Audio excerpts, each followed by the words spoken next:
Assalamualaikum warahmatullahi wabarakatuh.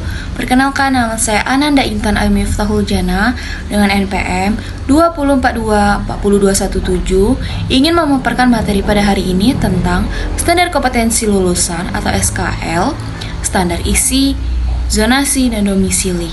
Pada mata kuliah telaah kurikulum, dosen pengampu Dr. Tio Gustri Satria, Magister Pendidikan.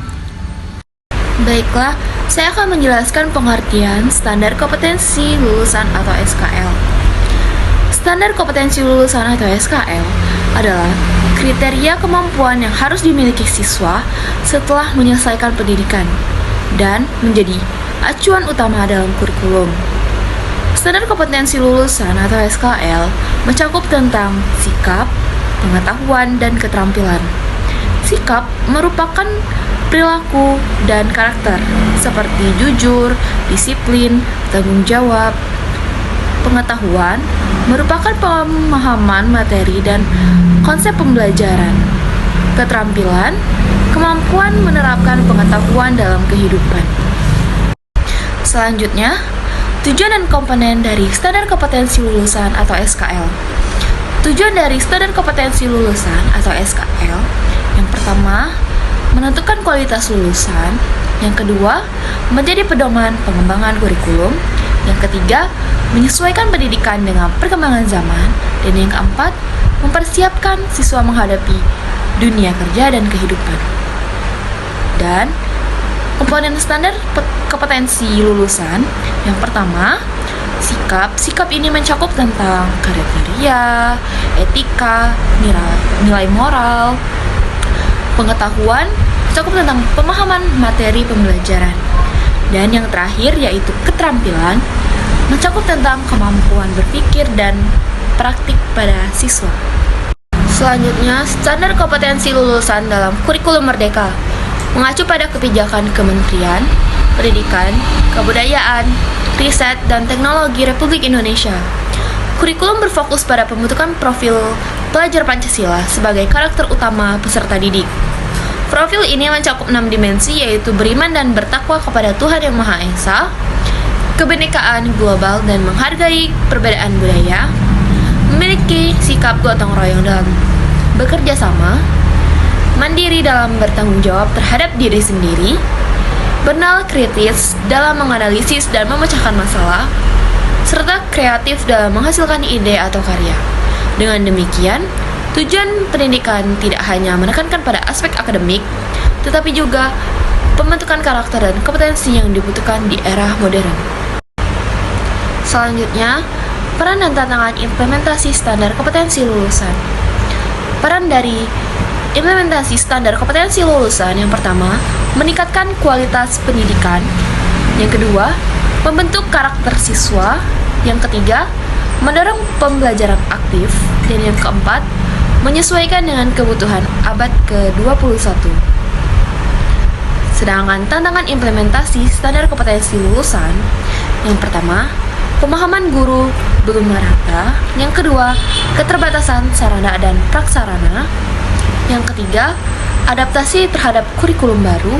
Dan yang terakhir, yaitu yang keempat, evaluasi hasil belajar yang kompleks. Selanjutnya, pengertian dari standar isi. Standar isi adalah aturan tentang apa yang harus dipelajari siswa dan seberapa dalam materi tersebut dikuasai pada setiap jenjang pendidikan.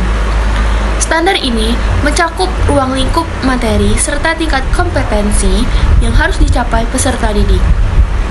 Standar isi berfungsi sebagai pedoman dalam menyusun kurikulum, merancang pembelajaran, dan menentukan tujuan yang ingin dicapai. Dengan adanya standar isi ini, proses pembelajaran menjadi lebih terarah, sistematis, dan sesuai dengan kebutuhan perkembangan siswa di setiap jenjang pendidikan. Tujuan dan karakteristik standar isi.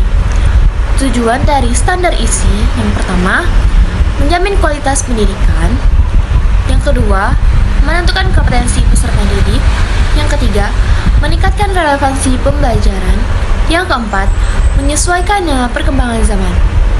Karakteristik dari standar isi, yang pertama, berbasis kompetensi.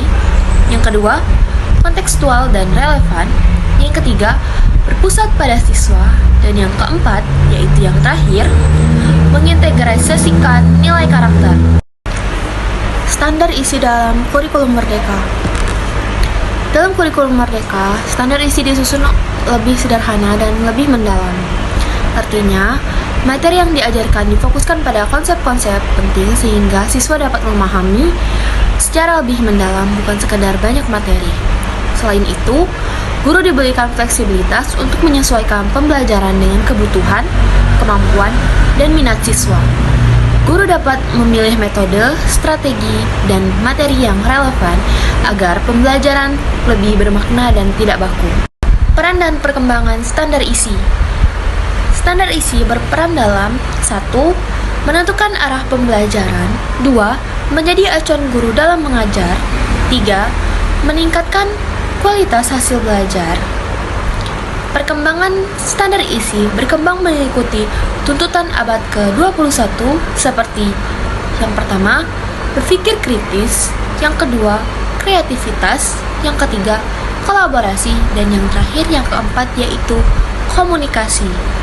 Selanjutnya, pengertian zonasi dan domisili. Sistem zonasi adalah kebijakan penerimaan peserta didik yang didasarkan pada jarak antara tempat tinggal siswa dengan sekolah. Kebijakan ini diterapkan oleh Kementerian Pendidikan, Kebudayaan, Riset, dan Teknologi Republik Indonesia untuk mewujudkan pemerataan pendidikan agar semua siswa memiliki kesempatan yang sama untuk mendapatkan akses sekolah terdekat.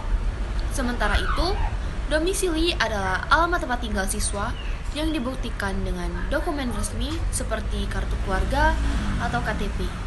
Domisili menjadi dasar utama dalam menentukan zona sekolah, sehingga siswa diprioritaskan untuk bersekolah di wilayah tempat tinggalnya.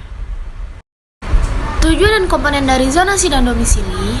Tujuan dan komponen pada zonasi, tujuannya yaitu pemerataan akses pendidikan, mengurangi kesenjangan antar sekolah, mendistribusikan siswa secara merata, meningkatkan kualitas pendidikan, dan mendekatkan siswa dengan sekolah. Komponen pada zonasi yang pertama, wilayah zona sekolah, yang kedua, jarak tempat tinggal ke sekolah, yang ketiga, daya tampung sekolah, yang keempat, kuota jalur zonasi, dan yang kelima, sistem seleksi zonasi. Tujuan dan komponen domisili. Tujuan domisili yaitu menentukan prioritas penerimaan siswa, menjamin keadilan seleksi, mencegah kecurangan alamat, mendukung sistem zonasi, meningkatkan keterlibatan administrasi.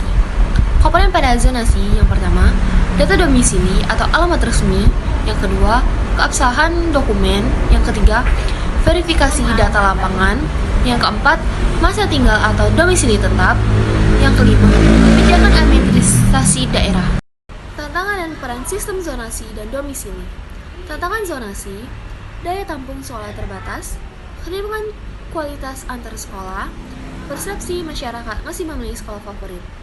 Sedangkan tantangan dari domisili yaitu data domisili tidak akurat, kecurangan alamat, verifikasi data yang kurang optimal. Peran zonasi, pemerataan akses pendidikan, mengurangi kesenjangan sekolah, dan mengatur distribusi siswa. Sedangkan peran domisili, menentukan prioritas penerimaan, menjamin keadilan seleksi, mendukung sistem zonasi. Evaluasi dan solusi sistem zonasi dan domisili. Evaluasi zonasi yaitu pemerataan belum optimal, kualitas sekolah masih belum merata, daya tampung tidak seimbang, persepsi sekolah favorit masih menjadi kuat. Solusi pada zonasi yaitu pemerataan sarana dan kualitas sekolah, penambahan daya tampung sekolah, sosialitas kepada masyarakat, pemerataan guru dan fasilitas. Sedangkan evaluasi domisili yaitu data alamat belum sepenuhnya valid, masih terjadi manipulatif domisili, versifikasi data belum maksimal. Solusi pada domisili yaitu validasi data kependudukan yang lebih ketat, integritasi dengan data pemerintahan atau Dukcapil, terus pengawasan proses PPDB, yang terakhir sanksi tegas pada pelanggaran. Kesimpulannya, SKL standar isi, dan sistem zonasi saling mendukung dalam meningkatkan kualitas pendidikan. SKL membentuk lulusan yang kompeten dan berkarakter. Standar isi memastikan pembelajaran relevan dan fleksibel, serta zonasi menjamin